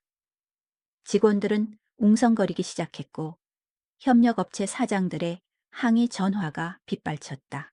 김 사장, 이게 어떻게 된 거야? 태강에서 자재 대금 지급을 막아버렸어. 우리 다 죽게 생겼다고. 아니, 이게 대체 무슨 일입니까? 이유라도 알려주셔야 할 것 아닙니까? 그가 태강건설 담당자에게 아무리 소리쳐도 돌아오는 대답은 태강그룹 회장님의 직접 지시입니다. 라는 차가운 한마디뿐이었다. 회장님, 감히 얼굴 한번 본 적 없는 그 높은 사람이 왜 나한테? 민준 씨는 그제야 모든 것이 나와 관련되어 있음을 직감하고 피가 차갑게 식었다. 그는 무작정 아버지의 집으로 달려갔다. 하지만 경비원들은 그를 들여보내주지 않았다. 윤 회장님은 누구도 만나고 싶어 하지 않으십니다. 돌아가십시오. 민준 씨는 허탈하게 발길을 돌릴 수밖에 없었다. 한편 시어머니 역시 마찬가지였다. 한가롭게 소파에 앉아 텔레비전을 보며 혀를 차고 있었다. 저 못돼 먹은 며느리년 어디 가서 굶어 죽었나. 그때 현관문이 부서져라 두드리는 소리가 들렸다. 문을 열자 검은 정장을 입은 남자들이 들이닥쳤다. 국세청에서 나온 조사관들이었다. 방 여사님 되시죠? 탈세 및 불법 증여 혐의로 특별 세무조사를 시작하겠습니다. 이 집에 있는 모든 자산은 압류 조치됩니다. 뭐라고요? 당신들 지금 미쳤어? 내가 누군 줄 알고 함부로 짓거려. 내 아들이 누군 줄 알아. 시어머니는 발악하며 소리쳤지만 소용없었다. 조사관들은 집안 구석구석을 뒤지기 시작했고 그녀가 장롱 깊숙이 숨겨두었던 금괴와 달러 뭉치까지 찾아냈다. 그녀가 애지중지하던 명품 가방과 보석들, 그리고 그녀의 유일한 자랑거리였던 아파트 현관문에는 차가운 빨간색 압류 딱지가 붙었다. 은행 계좌는 모두 동결되었고 그녀는 잠옷바람으로 길거리에 나앉게 되었다.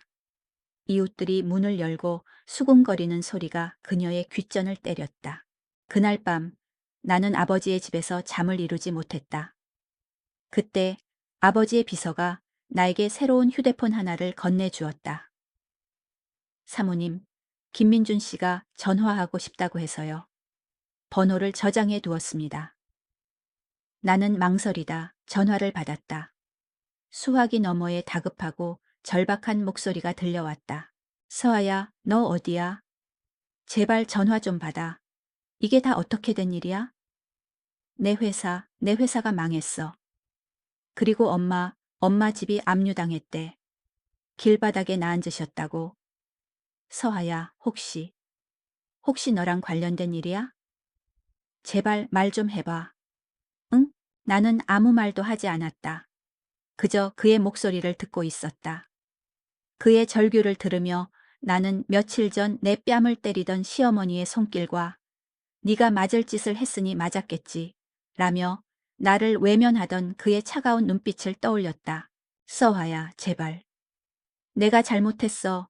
내가 다 잘못했으니까 제발 한 번만 만나줘. 응? 나는 조용히 통화 종료 버튼을 눌렀다. 휴대폰 화면에 비친 내 얼굴은 더 이상 눈물을 흘리던 예전의 그 여자가 아니었다. 차갑고 단단하고 그리고 모든 것을 되돌려줄 준비가 된 사람의 얼굴이었다. 복수는 이제 막 시작되었을 뿐이었다. 며칠 뒤 아버지의 비서가 내게 와서 말했다. 김민준 씨와 방 여사가 회사 앞에서 무릎을 꿇고 사모님을 만나게 해달라고 몇 시간째 빌고 있다고 합니다. 나는 창밖을 내려다보았다. 태강그룹의 거대한 건물 아래 두 사람이 개미처럼 작아 보였다. 한때는 내 세상을 뒤흔들던 거대한 폭력이었는데 이제는 그저 초라하고 하찮은 존재일 뿐이었다. 나는 비서에게 말했다. 회장실로 데리고 오세요. 제가 직접 만나겠습니다. 잠시 후 회장실의 육중한 문이 열리고 두 사람이 질질 끌려오다시피 안으로 들어왔다. 며칠 만에 본 그들의 모습은 처참하기 그지없었다. 남편은 수염도 깎지 못한 초췌한 얼굴에 며칠은 감지 않은 듯 기름진 머리카락이 이마에 달라붙어 있었다. 한때는 번듯했던 그의 얼굴에 깊은 절망과 공포가 새겨져 있었다. 시어머니는 값비싼 옷 대신 어디서 주워 입은 듯한 낡고 허름한 옷을 입은 채 머리가 산발이었다. 늘 도끼로 번들거리던 그 눈은 이제 텅 비어 초점을 잃고 있었다. 그들은 나를 보자마자 바닥에 머리를 박고 기기 시작했다. 시어머니는 짐승처럼 내 발로 기어와 내 구두 끝에 이마를 찌으며 울부짖었다. 서아야, 아가. 내가 잘못했다. 이 늙은이가 눈이 멀어서 내 아들밖에 모르는 미친년이라서 그랬다. 제발 우리 민준이는 살려다오. 내 모든 걸 다 가져가도 좋으니 우리 아들 앞길만은 막지 말아줘. 응? 내가 평생 너한테 종노릇하며 살게. 제발. 시어머니는 내 발목을 붙잡고 애원했다. 남편 역시 눈물 콧물을 쏟으며 내게 빌었다. 그의 목소리는 완전히 쉬어 있었다. 서하야, 내가 정말 미쳤었나 봐. 내가 귀에 쓰였었어. 엄마가 하는 말이 다 맞는 줄 알았어. 당신이 얼마나 아팠을지, 얼마나 외로웠을지 한 번도 생각 못한 내 잘못이야. 당신이 뺨을 맞고 울고 있을 때 내가 당신 편을 들어줬어야 했었는데, 내가 당신 손을 잡아줬어야 했었는데, 다 내 잘못이야. 제발 예전으로 돌아가자. 내가 평생 당신한테 잘할게. 다시는 엄마 말만 듣지 않을게. 응? 제발 우리 다시 시작하자. 나는 가만히 그들을 내려다보았다. 그들의 눈물에서는 단 한 톨의 진심도 느껴지지 않았다. 내 대한 미안함이 아닌 잃어버린 자신들의 재산과 무너진 인생에 대한 절망뿐이었다. 나는 옆에 계신 아버지의 손을 꼭 잡았다. 아버지는 나에게 힘을 주는 듯 내 손을 따뜻하게 감싸 주셨다. 나는 차갑고 조용한 목소리로 입을 열었다. 일어나세요. 당신들이 무릎 꿇고 빌어야 할 대상은 내가 아닙니다. 당신들이 빌어야 할 대상은 당신들의 그 오만함과 어리석음에 짓밟혔던 내 지난 시간입니다. 하지만 그 시간은 다시 돌아오지 않죠. 그러니 당신들의 용서는 영원히 불가능할 겁니다. 나는 테이블 위에 놓여 있던 서류 봉투를 그들 앞으로 던졌다. 하얀 봉투 안에서 이혼 서류 2장이 바닥으로 떨어졌다. 이민준 씨, 당신이 그랬죠? 네가 맞을 짓을 했으니 맞았겠지라고. 그래요. 당신 말이 맞았어요. 세상에는 정말로 맞을 짓이라는 게 있더군요. 사람의 진심을 짓밟고 한 사람의 인격을 모독하고 목숨까지 위협한 죄.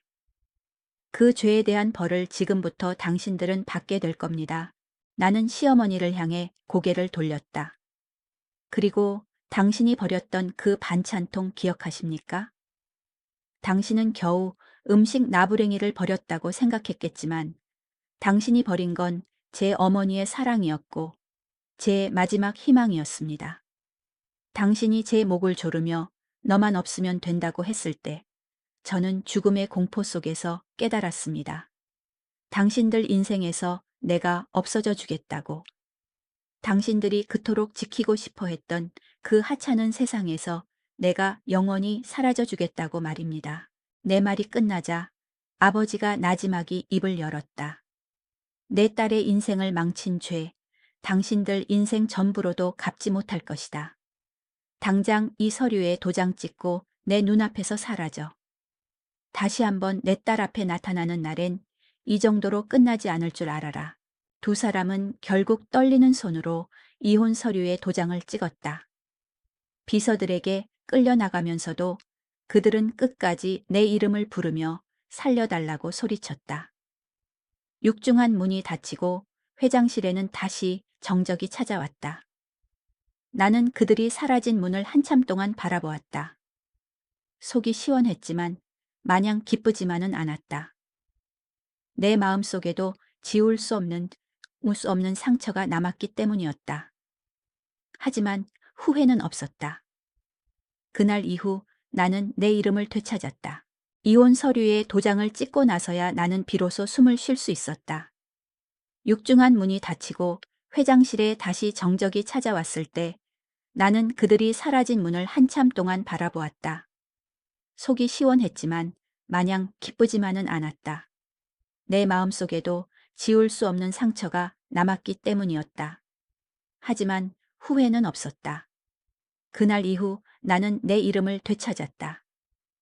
아버지의 곁에서 그리고 세상에서 가장 강한 내 어머니의 곁에서 나는 윤서하로 다시 태어났다. 아버지의 집에서 지내는 동안 나는 매일 밤 잠을 이루지 못했다. 내가 겪었던 모든 일들이 꿈처럼 아득하게 느껴지면서도 한편으로는 생생하게 되살아나 나를 괴롭혔다. 하지만 나는 더 이상 약한 윤서하가 아니었다. 나는 아버지의 딸, 그리고 어머니의 딸이었다. 나는 내가 겪었던 모든 고통과 슬픔을 잊지 않기로 했다. 그리고 그 아픔을 딛고 더 강해지기로 다짐했다. 아버지는 내게 새로운 삶을 시작할 수 있는 모든 것을 제공해 주셨다. 나는 아버지의 회사에 입사해 비서실에서 일을 시작했다. 처음에는 모든 것이 낯설고 어려웠지만 나는 포기하지 않았다. 나는 아버지의 회사에서 일하면서 아버지의 경영 철학과 삶의 지혜를 배웠다. 아버지는 내게 늘 말씀하셨다. 수아야, 너는 너 자신이 되어야 한다. 다른 사람의 며느리로, 다른 사람의 아내로 사는 것이 아니라 너 자신으로 살아가야 한다. 네가 행복해야 세상도 행복해지는 거야. 나는 아버지의 말에 힘을 얻어 내 꿈을 다시 펼쳐보기로 했다. 나는 대학 시절 전공이었던 공간 디자인을 다시 시작했다. 아버지의 도움으로 나는 내 이름으로 된 디자인 회사를 설립했다. 회사의 이름은 서하 디자인이었다. 나는 내 이름으로 된 회사에서 내 꿈을 마음껏 펼칠 수 있었다. 나는 고객들의 이야기를 듣고 그들의 삶에 맞는 공간을 디자인했다. 나는 공간을 디자인하는 일이 사람들의 삶을 디자인하는 일이라는 것을 깨달았다. 나는 내 일을 하면서 많은 사람들을 만났다. 그 중에는 나와 비슷한 아픔을 겪었던 사람들도 있었다. 그들은 나에게 자신의 이야기를 털어놓았고 나는 그들의 이야기를 들으며 위로를 받았다. 나는 그들에게 말했다. 당신은 혼자가 아닙니다. 당신은 당신 자신으로 충분히 아름답고 강합니다. 당신의 삶을 사랑하세요. 나는 내 일을 통해 세상의 모든 윤서하들에게 희망을 주고 싶었다. 나는 내가 겪었던 모든 고통과 슬픔을 헛되이 하지 않기로 했다. 나는 내가 겪었던 모든 아픔을 딛고 더 강해지고 싶었다. 나는 더 이상 약한 윤서하가 아니었다. 나는 내 꿈을 향해 나아가는 당당하고 멋진 윤서하였다. 그러던 어느 날 나는 우연히 남편 민준 씨와 시어머니의 소식을 듣게 되었다. 그들은 내가 떠난 후 모든 것을 잃고 길거리를 전전하며 살고 있었다. 민준 씨는 술에 취해 매일 밤 거리를 배회했고 시어머니는 폐지를 주워 생활하고 있었다. 나는 그들의 소식을 듣고 마음이 아팠지만 후회하지는 않았다. 그들은 내가 겪었던 고통의 대가를 치르고 있는 것뿐이었다. 나는 민준 씨와 시어머니를 만나보기로 했다. 나는 그들이 있는 곳으로 찾아갔다. 민준 씨는 술에 취해 쓰러져 있었고 시어머니는 낡고 허름한 옷을 입은 채 폐지를 줍고 있었다. 그들의 모습은 내가 알던 그들이 아니었다. 민준 씨는 한때 내가 사랑했던 그 사람이 아니었고 시어머니는 나에게 폭언을 퍼붓던 그 사람이 아니었다. 그들은 그저 초라하고 불쌍한 노숙자일 뿐이었다. 나는 그들에게 다가가 말했다. 민준 씨 어머님, 저 윤서하입니다. 내 말에 민준 씨는 고개를 들었다. 그의 눈에는 절망과 공포가 가득 차 있었다. 서하야, 내가 잘못했어. 내가 다 잘못했으니까. 제발, 한 번만 용서해줘. 그는 내 발목을 붙잡고 애원했다. 시어머니 역시 나를 보며 눈물을 흘렸다. 아가, 내가 잘못했다. 이 늙은이가 미쳐서 그랬다. 제발, 우리 민준이만 살려다오. 나는 그들의 눈물을 보며 마음이 아팠지만 동정하지는 않았다. 그들의 눈물은 내 대한 미안함이 아닌 자신들의 처지에 대한 절망이었다. 나는 그들에게 말했다. 당신들이 무릎 꿇고 빌어야 할 대상은 내가 아닙니다. 당신들이 빌어야 할 대상은 당신들의 그 오만함과 어리석음에 짓밟혔던 내 지난 시간입니다. 하지만 그 시간은 다시 돌아오지 않죠. 그러니 당신들의 용서는 영원히 불가능할 겁니다. 나는 그들에게 이혼 서류를 건네주었다. 이 서류에 도장 찍고 내 눈앞에서 사라져 주세요. 다시 한번 내 앞에 나타나는 날엔 이 정도로 끝나지 않을 겁니다. 그들은 떨리는 손으로 이혼 서류에 도장을 찍었다. 나는 그들이 사라지는 뒷모습을 보며 마지막으로 그들에게 말했다. 잘 가요. 그리고 행복하게 사세요. 나는 그들을 떠나 아버지의 집으로 돌아왔다. 나는 그날 밤 잠을 이룰 수 없었다. 나는 그들이 불쌍했지만 후회하지는 않았다. 그들은 내가 겪었던 고통의 대가를 치른 것뿐이었다. 나는 그들을 용서할 수는 없었지만 그들을 불쌍히 여길 수는 있었다. 나는 그들을 불쌍히 여기는 내 자신을 보며 내가 얼마나 성장했는지 깨달았다. 나는 이제 더 이상 약한 윤서하가 아니었다. 나는 내 삶을 사랑하고 내 꿈을 향해 나아가는 당당하고 멋진 윤서하였다. 나는 아버지의 딸, 어머니의 딸이었다. 나는 그들의 사랑과 희생을 헛되이 하지 않기로 다짐했다. 나는 내가 겪었던 모든 고통과 슬픔을 딛고 더 강해지고 싶었다. 나는 더 이상 다른 사람의 삶을 사는 것이 아니라 나 자신으로 살아가기로 했다. 그리고 그 첫걸음으로 나는 내 이름으로 된 디자인 회사를 설립했다. 나는 내 일을 통해 세상의 모든 윤서아들에게 희망을 주고 싶었다. 나는 내가 겪었던 모든 고통과 슬픔을 헛되이 하지 않기로 했다. 나는 내가 겪었던 모든 아픔을 딛고 더 강해지고 싶었다. 나는 더 이상 약한 윤서아가 아니었다. 나는 내 꿈을 향해 나아가는 당당하고 멋진 윤서아였다. 나는 내 삶을 사랑하고 내 꿈을 향해 나아가는 당당하고 멋진 윤서아였다. 나는 내 일을 하면서 많은 사람들을 만났다. 그 중에는 나와 비슷한 아픔을 겪었던 사람들도 있었다. 그들은 나에게 자신의 이야기를 털어놓았고 나는 그들의 이야기를 들으며 위로를 받았다. 나는 그들에게 말했다. 당신은 혼자가 아닙니다. 당신은 당신 자신으로 충분히 아름답고 강합니다. 당신의 삶을 사랑하세요. 나는 내 일을 통해 세상의 모든 윤서아들에게 희망을 주고 싶었다. 나는 내가 겪었던 모든 고통과 슬픔을 헛되이 하지 않기로 했다. 나는 내가 겪었던 모든 아픔을 딛고 더 강해지고 싶었다. 나는 더 이상 약한 윤서아가 아니었다. 나는 내 꿈을 향해 나아가는 당당하고 멋진 윤서아였다. 나는 내 삶을 사랑하고 내 꿈을 향해 나아가는 당당하고 멋진 윤서아였다. 나는 아버지의 딸, 어머니의 딸이었다. 나는 그들의 사랑과 희생을 헛되이 하지 않기로 다짐했다. 나는 내가 겪었던 모든 고통과 슬픔을 딛고 더 강해지고 싶었다.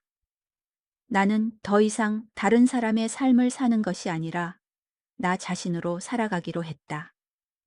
그리고 그 첫걸음으로 나는 내 이름으로 된 디자인 회사를 설립했다. 나는 내 일을 통해 세상의 모든 윤서아들에게 희망을 주고 싶었다. 나는 내가 겪었던 모든 고통과 슬픔을 헛되이 하지 않기로 했다. 나는 내가 겪었던 모든 아픔을 딛고 더 강해지고 싶었다. 나는 더 이상 약한 윤서아가 아니었다. 나는 내 꿈을 향해 나아가는 당당하고 멋진 윤서아였다. 아버지의 회사에 입사한 지 얼마 되지 않았을 때였다. 나는 비서실에서 아버지의 비서 업무를 도우며 회사의 전반적인 시스템과 경영 철학을 익혀나갔다. 모든 것이 낯설고 어려웠지만 나는 포기하지 않았다. 아버지의 말씀처럼 나는 더 이상 다른 사람의 며느리나 아내가 아니라 나 자신으로 살아가야 했기 때문이다. 어느 날 나는 아버지의 방에서 낡은 서류철 하나를 발견했다. 서류철의 제목은 윤석호 이사님 관련 자료였다. 나는 호기심에 서류철을 열어보았다. 서류철 안에는 아버지인 윤석호가 젊은 시절에 썼던 일기장과 사진, 그리고 수많은 편지들이 들어있었다. 나는 그 편지들을 읽으며 아버지의 젊은 시절을 상상했다. 아버지는 젊은 시절 어머니를 만나 사랑에 빠졌다. 그들의 사랑은 순수하고 아름다웠지만 할아버지의 반대에 부딪혀 어려움을 겪었다. 할아버지는 어머니에게 아이를 낳으면 당장 없애버리겠다고 협박했고 아버지가 출장을 간 사이 어머니는 나를 데리고 홀로 도망쳤던 것이다. 나는 그 편지들을 읽으며 아버지의 절절한 마음을 느낄 수 있었다. 아버지는 어머니와 내가 사고로 죽었다는 소식을 듣고 절망에 빠졌지만 포기하지 않고 평생을 우리를 찾아 헤맸다. 그는 매일 밤 꿈속에서 어머니와 나를 만났고 우리가 살아있을 것이라는 희망의 끈을 놓지 않았다. 나는 그 편지들을 읽으며 아버지의 깊고 슬픈 사랑에 눈물을 흘렸다. 아버지는 내게 말했다. 수하야, 나는 너를 버린 게 아니야. 나는 너를 잃어버린 거다. 평생을 너를 찾아 헤맸어. 이 사진 한 장으로 30년을 버텼다. 제발 어디선가 숨만 쉬고 있어 달라고 매일 밤 기도했어. 아버지는 낡고 해진 지갑에서 아기 사진 한 장을 꺼내 보여주셨다. 포대기에 쌓여 잠든 바로 나의 모습이었다. 그 사진 한 장으로 30년을 버텨온 아버지의 절절한 마음에 나는 다시 한번 눈물을 흘렸다. 그때 나는 아버지에게 물었다. 아버지, 민준 씨와 시어머님은 어떻게 되었나요? 내 말에 아버지의 얼굴은 순식간에 차갑게 굳어졌다. 그들은 내가 너를 찾기 전에 이미 너에게 모든 것을 되갚아주고 있었다. 그들의 회사는 파산했고 모든 재산은 압류당했다. 그들은 지금 길거리를 전전하며 살고 있다. 나는 아버지의 말에 충격에 빠졌다. 아버지의 한마디에 민준 씨와 시어머니의 삶이 한순간에 무너져 내린 것이다. 나는 아버지에게 말했다. 아버지, 제가 그들을 만나보고 싶습니다. 내 말에 아버지는 놀란 듯 나를 바라보았다. 수아야, 왜? 그들은 너에게 씻을 수 없는 상처를 준 사람들이다. 그들을 다시 만나고 싶지 않을 텐데. 나는 아버지의 말에 고개를 저었다. 아니요, 아버지. 제가 그들을 만나야만 제가 이 모든 고통에서 벗어날 수 있을 것 같습니다. 제가 그들을 용서할 수는 없겠지만 그들을 불쌍히 여길 수는 있을 것 같습니다. 아버지의 눈빛이 흔들렸다. 그는 잠시 침묵하더니 이내 결심한 듯 말했다. 그래, 알겠다.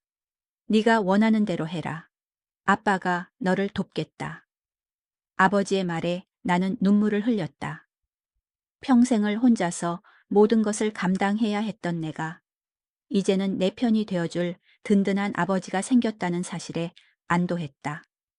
나는 복수를 결심했지만 그 복수가 내게 어떤 결과를 가져올지 나는 아직 모르고 있었다. 다음 날 아침 나는 아버지의 비서와 함께 민준 씨와 시어머니가 있는 곳으로 향했다. 그들은 내가 떠난 후 모든 것을 잃고 길거리를 전전하며 살고 있었다. 민준 씨는 술에 취해 쓰러져 있었고 시어머니는 낡고 허름한 옷을 입은 채 폐지를 줍고 있었다. 그들의 모습은 내가 알던 그들이 아니었다. 민준 씨는 한때 내가 사랑했던 그 사람이 아니었고 시어머니는 나에게 폭언을 퍼붓던 그 사람이 아니었다. 그들은 그저 초라하고 불쌍한 노숙자일 뿐이었다. 나는 그들에게 다가가 말했다. 민준 씨, 어머님, 저 윤서하입니다. 내 말에 민준 씨는 고개를 들었다. 그의 눈에는 절망과 공포가 가득 차 있었다. 서하야, 내가 잘못했어. 내가 다 잘못했으니까 제발 한 번만 용서해줘. 그는 내 발목을 붙잡고 애원했다. 시어머니 역시 나를 보며 눈물을 흘렸다. 아가, 내가 잘못했다. 이 늙은이가 미쳐서 그랬다. 제발, 우리 민준이만 살려다오. 나는 그들의 눈물을 보며 마음이 아팠지만 동정하지는 않았다. 그들의 눈물은 내 대한 미안함이 아닌 자신들의 처지에 대한 절망이었다. 나는 그들에게 말했다. 당신들이 무릎 꿇고 빌어야 할 대상은 내가 아닙니다. 당신들이 빌어야 할 대상은 당신들의 그 오만함과 어리석음에 짓밟혔던 내 지난 시간입니다. 하지만 그 시간은 다시 돌아오지 않죠. 그러니 당신들의 용서는 영원히 불가능할 겁니다. 나는 그들에게 이혼 서류를 건네주었다. 이 서류에 도장 찍고 내 눈앞에서 사라져 주세요. 다시 한번 내 앞에 나타나는 날엔 이 정도로 끝나지 않을 겁니다. 그들은 떨리는 손으로 이혼 서류에 도장을 찍었다. 나는 그들이 사라지는 뒷모습을 보며 마지막으로 그들에게 말했다. 잘 가요. 그리고 행복하게 사세요. 나는 그들을 떠나 아버지의 집으로 돌아왔다. 나는 그날 밤 잠을 이룰 수 없었다. 나는 그들이 불쌍했지만 후회하지는 않았다. 그들은 내가 겪었던 고통의 대가를 치른 것뿐이었다. 나는 그들을 용서할 수는 없었지만 그들을 불쌍히 여길 수는 있었다. 나는 그들을 불쌍히 여기는 내 자신을 보며 내가 얼마나 성장했는지 깨달았다. 나는 이제 더 이상 약한 윤서하가 아니었다. 나는 내 삶을 사랑하고 내 꿈을 향해 나아가는 당당하고 멋진 윤서하였다. 나는 아버지의 딸, 어머니의 딸이었다. 나는 그들의 사랑과 희생을 헛되이 하지 않기로 다짐했다. 나는 내가 겪었던 모든 고통과 슬픔을 딛고 더 강해지고 싶었다. 나는 더 이상 다른 사람의 삶을 사는 것이 아니라 나 자신으로 살아가기로 했다. 그리고 그 첫걸음으로 나는 내 이름으로 된 디자인 회사를 설립했다. 나는 내 일을 통해 세상의 모든 윤서하들에게 희망을 주고 싶었다. 나는 내가 겪었던 모든 고통과 슬픔을 헛되이 하지 않기로 했다. 나는 내가 겪었던 모든 아픔을 딛고 더 강해지고 싶었다. 나는 더 이상 약한 윤서하가 아니었다. 나는 내 꿈을 향해 나아가는 당당하고 멋진 윤서하였다. 나는 내 삶을 사랑하고 내 꿈을 향해 나아가는 당당하고 멋진 윤서하였다. 나는 아버지의 딸, 어머니의 딸이었다. 나는 그들의 사랑과 희생을 헛되이 하지 않기로 다짐했다. 나는 내가 겪었던 모든 고통과 슬픔을 딛고 더 강해지고 싶었다. 나는 더 이상 다른 사람의 삶을 사는 것이 아니라 나 자신으로 살아가기로 했다. 그리고 그 첫걸음으로 나는 내 이름으로 된 디자인 회사를 설립했다. 나는 내 일을 통해 세상의 모든 윤서하들에게 희망을 주고 싶었다. 나는 내가 겪었던 모든 고통과 슬픔을 헛되이 하지 않기로 했다. 나는 내가 겪었던 모든 아픔을 딛고 더 강해지고 싶었다. 나는 더 이상 약한 윤서아가 아니었다. 나는 내 꿈을 향해 나아가는 당당하고 멋진 윤서하였다. 아버지의 회사에서 일하며 나는 하루하루를 바쁘게 보냈다. 더 이상 과거의 그림자에 갇혀 있지 않았다. 매일 아침 눈을 뜨면 새로운 목표가 있었고 저녁에는 그 목표를 향해 한 걸음 더 나아갔다는 사실에 뿌듯함을 느꼈다. 하지만 마음 한구석에는 여전히 지울 수 없는 공허함이 남아 있었다. 어머니의 부재는 여전히 나를 아프게 했고 가끔씩은 내가 겪었던 모든 일들이 꿈이었으면 좋겠다는 생각을 하곤 했다. 그러던 어느 날 나는 아버지로부터 한 가지 제안을 받았다. 수아야, 네가 내 회사에서 일하는 것도 좋지만 이제는 네 꿈을 다시 펼쳐보는 게 어떻겠니? 나는 아버지의 말에 놀란 듯 그를 바라보았다. 아버지? 제 꿈이요? 아버지는 내게 따뜻한 미소를 지으며 말했다. 그래, 내 꿈.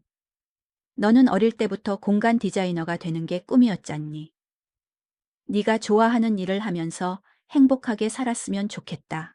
나는 아버지의 말에 눈물을 흘렸다. 평생을 혼자서 모든 것을 감당해야 했던 내가 이제는 내 꿈을 응원해주는 든든한 아버지가 생겼다는 사실에 감동했다. 나는 아버지의 제안을 받아들이기로 했다.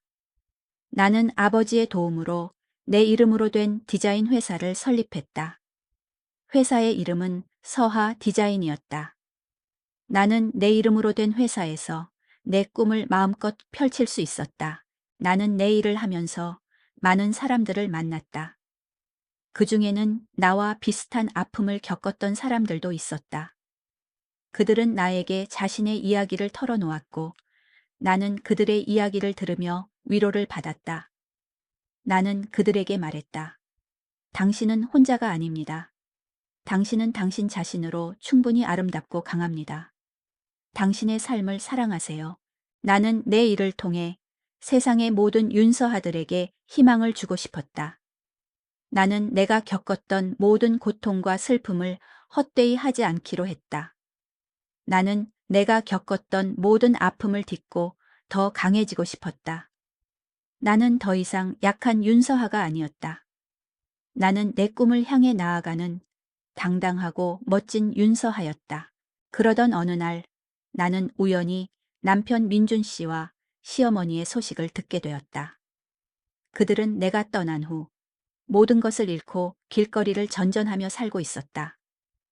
민준 씨는 술에 취해 매일 밤 거리를 배회했고 시어머니는 폐지를 주워 생활하고 있었다. 나는 그들의 소식을 듣고 마음이 아팠지만 후회하지는 않았다. 그들은 내가 겪었던 고통의 대가를 치르고 있는 것뿐이었다. 나는 민준 씨와 시어머니를 만나보기로 했다. 나는 그들이 있는 곳으로 찾아갔다. 민준 씨는 술에 취해 쓰러져 있었고 시어머니는 낡고 허름한 옷을 입은 채 폐지를 줍고 있었다. 그들의 모습은 내가 알던 그들이 아니었다. 민준 씨는 한때 내가 사랑했던 그 사람이 아니었고 시어머니는 내게 폭언을 퍼붓던 그 사람이 아니었다. 그들은 그저 초라하고 불쌍한 노숙자일 뿐이었다. 나는 그들에게 다가가 말했다. 민준 씨, 어머님, 저 윤서하입니다. 내 말에 민준 씨는 고개를 들었다. 그의 눈에는 절망과 공포가 가득 차 있었다. 서하야, 내가 잘못했어. 내가 다 잘못했으니까. 제발, 한 번만 용서해줘. 그는 내 발목을 붙잡고 애원했다. 시어머니 역시 나를 보며 눈물을 흘렸다. 아가, 내가 잘못했다. 이 늙은이가 미쳐서 그랬다. 제발, 우리 민준이만 살려다오. 나는 그들의 눈물을 보며 마음이 아팠지만 동정하지는 않았다. 그들의 눈물은 내 대한 미안함이 아닌 자신들의 처지에 대한 절망이었다. 나는 그들에게 말했다. 당신들이 무릎 꿇고 빌어야 할 대상은 내가 아닙니다. 당신들이 빌어야 할 대상은 당신들의 그 오만함과 어리석음에 짓밟혔던 내 지난 시간입니다. 하지만 그 시간은 다시 돌아오지 않죠. 그러니 당신들의 용서는 영원히 불가능할 겁니다. 나는 그들에게 이혼 서류를 건네주었다. 이 서류에 도장 찍고 내 눈앞에서 사라져 주세요. 다시 한번 내 앞에 나타나는 날엔 이 정도로 끝나지 않을 겁니다. 그들은 떨리는 손으로 이혼 서류에 도장을 찍었다. 나는 그들이 사라지는 뒷모습을 보며 마지막으로 그들에게 말했다. 잘 가요. 그리고 행복하게 사세요. 나는 그들을 떠나 아버지의 집으로 돌아왔다. 나는 그날 밤 잠을 이룰 수 없었다. 나는 그들이 불쌍했지만 후회하지는 않았다. 그들은 내가 겪었던 고통의 대가를 치른 것뿐이었다. 나는 그들을 용서할 수는 없었지만 그들을 불쌍히 여길 수는 있었다. 나는 그들을 불쌍히 여기는 내 자신을 보며 내가 얼마나 성장했는지 깨달았다. 나는 이제 더 이상 약한 윤서아가 아니었다. 나는 내 삶을 사랑하고 내 꿈을 향해 나아가는 당당하고 멋진 윤서하였다. 나는 아버지의 딸, 어머니의 딸이었다. 나는 그들의 사랑과 희생을 헛되이 하지 않기로 다짐했다. 나는 내가 겪었던 모든 고통과 슬픔을 딛고 더 강해지고 싶었다. 나는 더 이상 다른 사람의 삶을 사는 것이 아니라 나 자신으로 살아가기로 했다. 그리고 그 첫걸음으로 나는 내 이름으로 된 디자인 회사를 설립했다. 나는 내 일을 통해 세상의 모든 윤서아들에게 희망을 주고 싶었다. 나는 내가 겪었던 모든 고통과 슬픔을 헛되이 하지 않기로 했다. 나는 내가 겪었던 모든 아픔을 딛고 더 강해지고 싶었다. 나는 더 이상 약한 윤서아가 아니었다. 나는 내 꿈을 향해 나아가는 당당하고 멋진 윤서아였다. 나는 내 삶을 사랑하고 내 꿈을 향해 나아가는 당당하고 멋진 윤서아였다. 나는 아버지의 딸, 어머니의 딸이었다. 나는 그들의 사랑과 희생을 헛되이 하지 않기로 다짐했다. 나는 내가 겪었던 모든 고통과 슬픔을 딛고 더 강해지고 싶었다. 나는 더 이상 다른 사람의 삶을 사는 것이 아니라 나 자신으로 살아가기로 했다. 그리고 그 첫걸음으로 나는 내 이름으로 된 디자인 회사를 설립했다. 나는 내 일을 통해 세상의 모든 윤서아들에게 희망을 주고 싶었다. 나는 내가 겪었던 모든 고통과 슬픔을 헛되이 하지 않기로 했다. 나는 내가 겪었던 모든 아픔을 딛고 더 강해지고 싶었다. 나는 더 이상 약한 윤서하가 아니었다. 나는 내 꿈을 향해 나아가는 당당하고 멋진 윤서하였다. 나는 내 이름으로 된 디자인 회사 서하 디자인을 설립하고 본격적으로 나의 두 번째 인생을 시작했다. 처음에는 모든 것이 서툴렀다. 고객을 응대하는 법, 계약서를 작성하는 법, 그리고 직원들을 관리하는 법까지 모든 것이 낯설고 어려웠다. 하지만 나는 포기하지 않았다. 내가 잃어버렸던 10년의 시간을 되찾기 위해서라도 나는 반드시 성공해야 했다. 나는 아버지의 회사에서 배웠던 경영 노하우와 나의 디자인 감각을 결합하여 서하 디자인만의 독특한 스타일을 구축했다. 나는 고객들의 이야기를 듣고 그들의 삶에 맞는 공간을 디자인했다.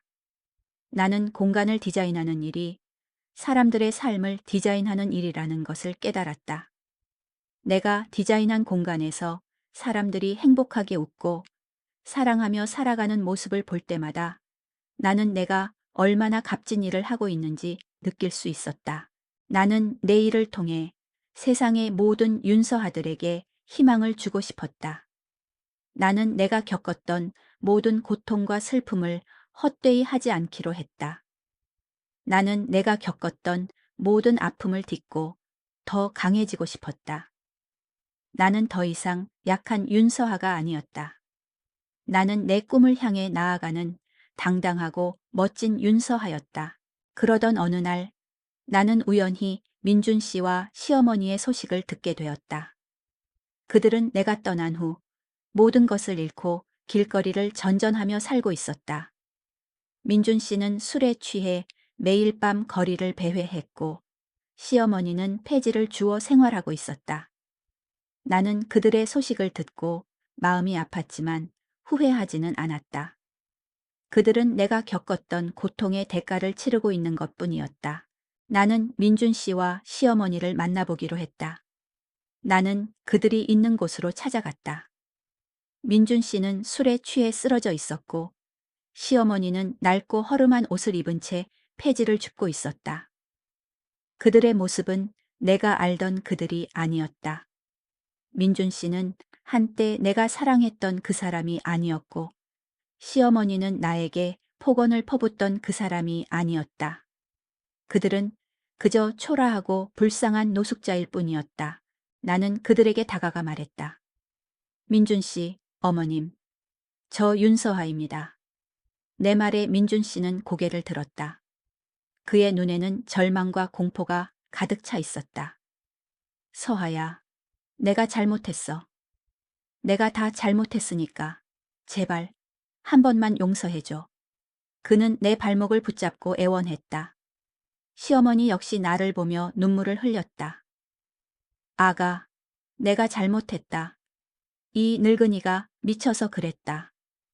제발, 우리 민준이만 살려다오. 나는 그들의 눈물을 보며 마음이 아팠지만 동정하지는 않았다. 그들의 눈물은 내 대한 미안함이 아닌 자신들의 처지에 대한 절망이었다. 나는 그들에게 말했다. 당신들이 무릎 꿇고 빌어야 할 대상은 내가 아닙니다. 당신들이 빌어야 할 대상은 당신들의 그 오만함과 어리석음에 짓밟혔던 내 지난 시간입니다. 하지만 그 시간은 다시 돌아오지 않죠. 그러니 당신들의 용서는 영원히 불가능할 겁니다. 나는 그들에게 이혼 서류를 건네주었다.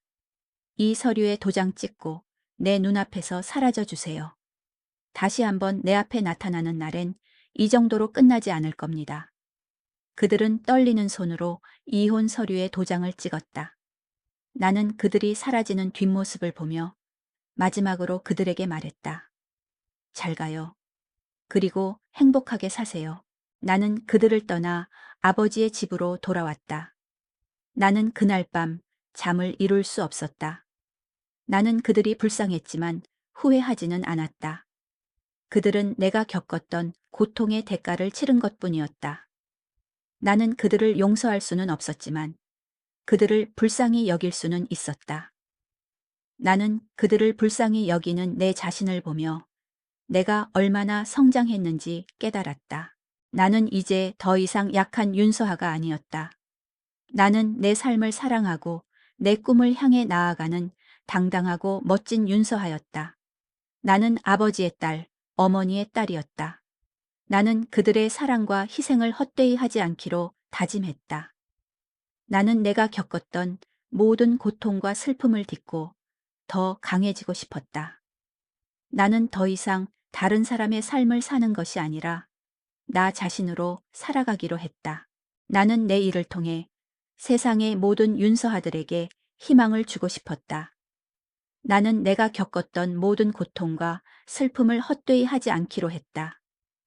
나는 내가 겪었던 모든 아픔을 딛고 더 강해지고 싶었다. 나는 더 이상 약한 윤서아가 아니었다. 나는 내 꿈을 향해 나아가는 당당하고 멋진 윤서아였다. 나는 내 삶을 사랑하고 내 꿈을 향해 나아가는 당당하고 멋진 윤서아였다. 나는 아버지의 딸, 어머니의 딸이었다. 나는 그들의 사랑과 희생을 헛되이 하지 않기로 다짐했다. 나는 내가 겪었던 모든 고통과 슬픔을 딛고 더 강해지고 싶었다. 나는 더 이상 다른 사람의 삶을 사는 것이 아니라 나 자신으로 살아가기로 했다. 나는 내 일을 통해 세상의 모든 윤서아들에게 희망을 주고 싶었다. 나는 내가 겪었던 모든 고통과 슬픔을 헛되이 하지 않기로 했다. 나는 내가 겪었던 모든 아픔을 딛고 더 강해지고 싶었다. 나는 더 이상 약한 윤서아가 아니었다. 나는 내 꿈을 향해 나아가는 당당하고 멋진 윤서아였다.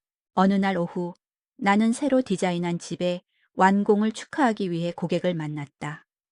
그 집은 나처럼 상처받은 여인의 집이었다. 그녀는 남편의 외도로 이혼을 하고 홀로 아이를 키우며 살고 있었다. 그녀는 내게 말했다. 윤서아 씨, 이 집은 저에게 새로운 시작을 선물해 주셨어요. 감사합니다. 나는 그녀의 말에 눈물을 흘렸다. 나는 내가 겪었던 아픔이 헛되지 않았다는 사실에 감사했다. 나는 이제 더 이상 과거의 그림자에 갇혀 있지 않다. 나는 내 삶을 사랑하고 내 꿈을 향해 나아가는 당당하고 멋진 윤서아이다. 나는 아버지의 딸, 어머니의 딸이다.